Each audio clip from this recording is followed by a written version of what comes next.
ሐሚም አላሁ አዕለሙ ቢሙራዲ አሁን ቀደም በመሰሎቹ በተደጋጋሚ እንደተጠቀሰው ሐሚም የሚለውን ቃል ከመተርጎሙ መቆጠቡ ይሻላልና አላህ ራሱ ይወቀው። ተንዚሉል ኪታብ ሚነላሂል ዐዚዚል ዐሊም ይህ ኪታብ የተወረደው አሸናፊና አዋቂ ከሆነው አላህ ነው በል ይላል። እንግዲህ በጊዜው የነበሩት ተቃዋሚዎች ወይም ከሃዲዎች ይህንን ቁርአን የጅን እንደነገራቸው ወይም ሰይጣን እንዳስተማራቸው አንዳንድ ጊዜም ሌሎች ሃይማኖት ተከታዮች የሁዶቹ በሚስጥር እንደሚያስተላልፉላቸው ያስወሩ ነበር እና ይሄ የሚባለው ሁሉ ውሸት ነው። ይህ ኪታብ የወረደው አሸናፊና አዋቂ ጥበበኛ ከሆነው አላህ ብቻ ነው በማለት አረጋግጥላችኋለሁ በላቸው ይላል። እና ይህ ጌታ ጋፊር ዘንቢ ላጠፉት ሰዎች ወንጀላቸውን የሚሸፍንና በይቅርታ የሚያልፍ የሆነ ቸር ጌታ ነው። ወቃቢል ተውቢ ወደ ፍቃዱ ለሚመለሱት ደግሞ ተመላሾችን አመላለሳቸውን የሚቀበል የሆነ ብዙ ጊዜ ሲያጠፋ ቆይቶ እንኳን ከተመለሰ አንድ ሰው አንተ ለዘመናት ስታጠፋ ቆይተሃልና ካሁን በኋላ አልቀበልህም ብሎ በር የሚዘጋ ሳይሆን በፈለገበት ጊዜ ቢመጣ ያ ወቅቱ ጨርሶ እስካላለቀ ድረስ አላህ Subhanahu Wa Ta'ala ሁልጊዜም በደስታ የሚቀበል ነው ማለት ነው። ሸዲድል ዒቃብ ግን ይህን የተሰጠውን የተውባ እድል ሳይጠቀም እስትግፋር ሳያረግ አቋሙን ሳያርቅና ሳያስተካክል እንዲሁ እንደተበላሸ ከላውን ታለፈ ማለትም ከሞተ ማለት ነው። ለእንደዛ አይነቱ አመፀኛ ደግሞ ቅጣቱ አይከብዱ የከበደ ነው። ዲልቶዊ እንደገና ደግሞ የችሮታና የጸጋ ባለቤት የሆነ ለወዳጆቹ ላኢላሃ ኢላሁ እና ከዚህ አይነቱ ጌታ ተመሳሳይና የስልጣን ተካፋይ አጋር የለውም። ብቸኛው ማዕቡድ እርሱ ብቻ ነው። ኢለይሂል መሲር የሁላችሁም መመለሻ ደግሞ ወደ እርሱ ብቻ ነው በላቸው በማለት የራሱን ማንነት ያስተዋውቃል ማለት ነው። እና አስማኡላሂል ሁስናን ይጠቅሳል ያለው በመግቢያው ላይ ይሄ ነው። እና እንግዲህ አላህ Subhanahu Wa Ta'ala ነብያቶችን ሲልክ እነዚያ ነብያቶች ፍጥረታት በአይን ስለሚያዩትና ድምፁን ስለማይሰሙት በነብዮቹ አማካይነት ማንነቱንና ምንነቱ ተገልጾ ሰዎች ትክክለኛውን ጌታቸውን እንዲያውቁና እንዲረዱ ወደሱ ፍቃድ እንዲመለሱ ነው አላማው ማለት ነው እንጂ ሰው ለሰው ዝም ብሎ የሆነ እንደሆነ አንዱ ሌላው አሽከር ለመሆን አይደለም የተፈለገው።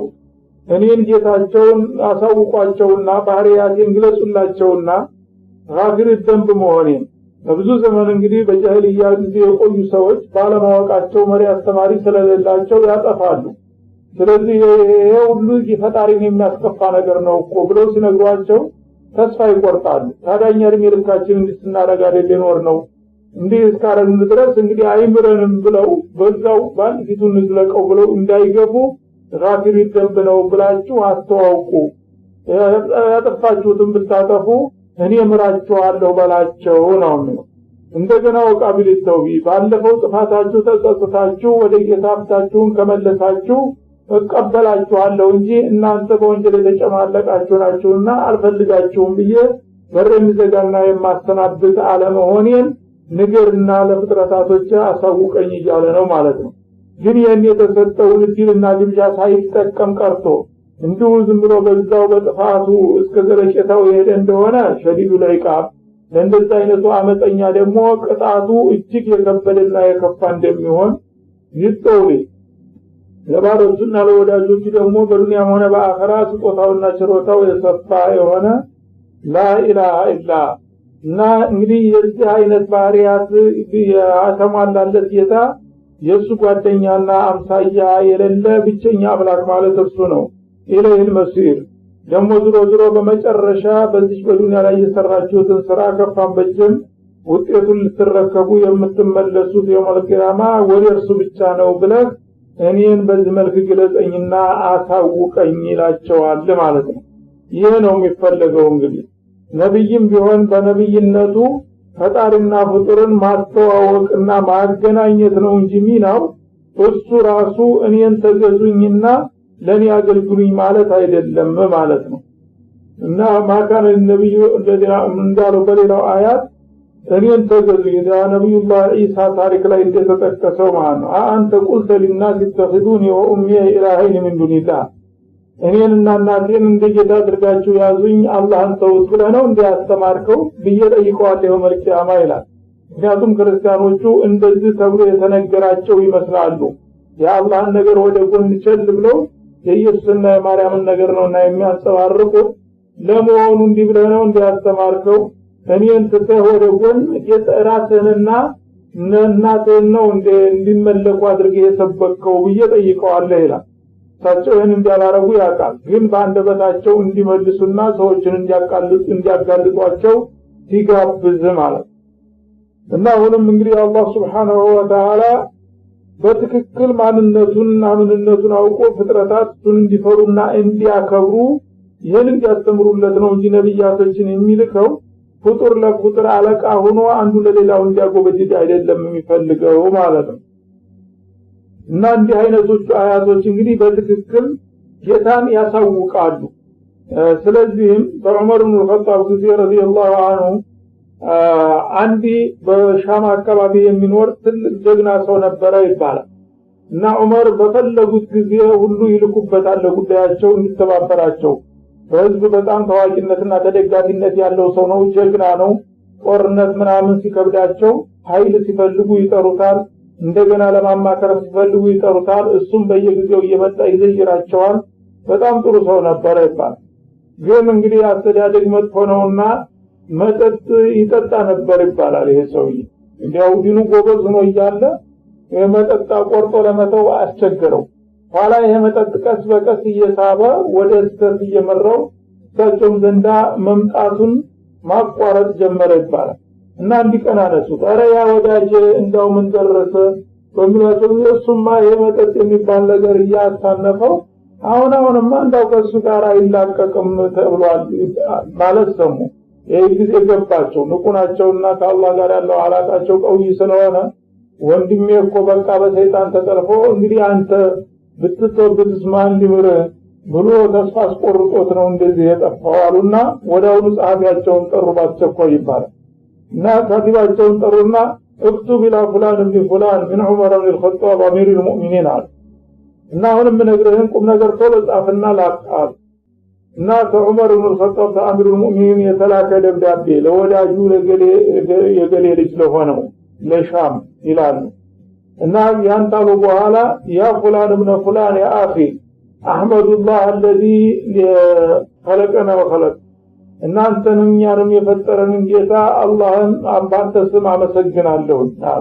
ከዛ በኋላ በቀጥታ ሌላ አተታ ሳይገቡ ያወለይ ፈደክር بالقرآن من يخاف ወሬር ነውና ከአላህ ቃል የበለጠ ሰውን የሚገዛ እንደሌለ ስለሚያውቁ የራሳቸውን ሐሳብ ሳይጨምሩ ይችን አያት ብቻ ጻፉለት ይባላል። ሐሚም አሉና ገቡ በቀጥታ ማለት غافر الذنب وقابل التوب شديد العقاب ذي الطول لا اله الا هو اليه المصير ብለው በዚሁ ጨረሱና ይችን ደብዳቤ ብቻ ላኩለት ይባላል። እና ያን ደብዳቤ በሚደርሰው ጊዜ እንደዚህ አየው ከፈተው። አድራሻው ብቻ የዑመር መሆኑን ነው እንጂ የሰው ቃል የለም። من امير المؤمنين عمر بن الخطاب تعالى بኋላ الى فلان ابن فلان اما بعد يقول ربك كذلك يا غافر الذنب وقابل التوب እያለ ይደጋግማታል ያለቅሳል። ጌታዬ ብትመለስ ምርሃለሁ እያለ ተስፋ ቃል እየሰጠኝ ነው። ተውባዬን እንደሚቀበለኝም እያበሰረኝ ነው። شديد العقاب ይሄንን ማስጠንቀቂያና ድል ካልተቀበልኩ ደግሞ ቅጣቱ እንደሚከፋ እያስጠነቀቀኝ ነው። ማምለጫ መሮጫም እንደሌለኝ ደግሞ ኢለይሂ المصير እያለ ነው። ፈለከውን ሩጥ የፈለከውን ሸፍት ዝሮ ዝሮን እጅ ላይ ተወርቃለህ እያለኝ ነው። ታዲያ ምን እጠብቃለሁ በማለት እንደገና ከጥፋት አፋፍ ተመለሰ ይባላል። እና ለዚህ ነው አላህ ወዘክር بالقرآن من يخاف وعيد ሌላው ሁሉ አተታ እንዲሁ ዝም ብሎ ተውና የኔን ቃል ንገሯቸው ለባሮች ከኔ የበለጠ እነሱ ምስጢራቸውን የሚያቀላቸው የለም። የኔ ቃል አጭሯን ነገር ቁም ነገር ብትነግሯቸው በቀጥታ ወደ ሐቁ ይመጣሉ። ያልሆነ ነገር ግን አተታ ተገባችሁ እንዳውም እናንተ አተርፍ ባጉዳይ አንድ ስተትን መልሳ ደስትሩ ባሰስተልዘቋቸው ትችላላችሁ። በአላህ መተማመን ቀርቶ ፍጡር ጋር ታያይዝና ጉዳዩን በጥፋት ወደ ጥፋት እንዲያስቸጋገሩ ይላል ማለት ነው። እና በዚህ መልክ ነበር እንግዲህ ወንድሞቻቸውን መክረውና ገጽተው የሚመልሱት ጎበዞቹ ማለት ነው። ማይጃዲሉ ፊ አያቲላህ በአላህ ቃላቶች የሚከራከር የለም ኢለለዚነ ከፈሩ እነዛ ከሃዲያን የሆኑ ወገኖች እንጂ ይላል። ፈላ ይغررك ተቀልቡም ፊል ቢላድ እና እንዲህ አይነቶቹ አውቀጠፎችና ደራቃዎች በዚህ በሀገር ላይ በጤንነትና በሀብት ተንበሻብቸው ወደ ወዲህ ቢንደላቀቁና ቢዝናኑ ለጊዜው አላህ የወደዳቸውና የተዋቸው መስሎ ሁኔታቸው እንዳያታልልህና እንዳያሳስትህ ይላል አላህ Subhanahu Wa Ta'ala። ማለት ምንድነው እንግዲህ አላህ Subhanahu Wa Ta'ala ይሄንን ቁርአን ያወረደው ለሰው ልጆች መመሪያ ብሎ ነው።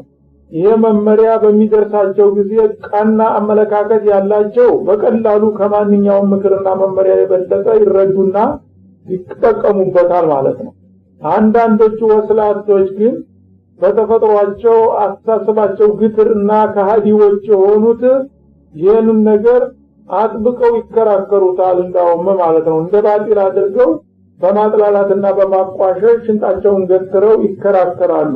ይህን የሚያደርጉት መጀመሪያውንም በከህዲት የተጠናወታቸው የሰይጣን ጓደኞች መሆን አለባቸው ማለት ነው። ግን እነዚህ እንግዲህ ሐቅን እያወቁ እንደዚህ ጠንክረው የሚከራከሩ አይደሉም። አላህ Subhanahu Wa Ta'ala የተዋቸውና የፈራቸው እንዳይመስልህ። እንግዲህ አላህን ፍቃድ አጥብቆ እየተቃወመና የአላህን ወዳጆችም እየጨፈጨፈ አላህ ለተወሰነ ጊዜ እድሜ ይሰጠዋል፣ ጤንነት ይሰጠዋል፣ ሀብት ይሰጠዋል፣ ስልጣን ይሰጠዋል።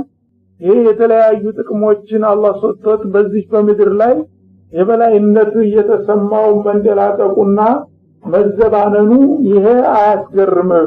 ዱንያ ወትሮውንም እርካሽ ቃናትና ለወዳጅ ለጥላት አለይም ለጥላቱም ቢሆን ተው እንደ ውሻ ነውና ለሱም ሰጠዋለሁ ብያለሁና በዛ መሰረት ነው ለተወሰነ ጊዜ ያዋስኩት እንጂ ወድጄው አይደለም ወይም ፈርቼውና ትቼው አይደለም። ከለታት አንድ ቀን ቀጠሮ ሲደርስ መያዜ እንደማይቀር ነው ይላል ማለት ነው። ከዘበት ቀብለውም ቀውሙ ኑህ አሁን ካንተ የተቃዋሚዎች በፊት የነብዩላህ ኑህ ወገኖች እንደዚሁ ተመሳሳዩን ሐቅ በኑህ በኩል ተልኮላቸው አስተባብለዋል እና በእኔ የተጀመረ መስሎ አንተ እንዳትደናገጥና እንዳትበሳጭ ካንተ በፊት የነበሩ ሰዎችም የተለያዩ ነብያቶችን ሲያስተባብሉ ቆይተዋል። ለምሳሌ የነብዩላህ ኑህ ሰዎች ነብዩላህ ኑህን አስተባብለውታል።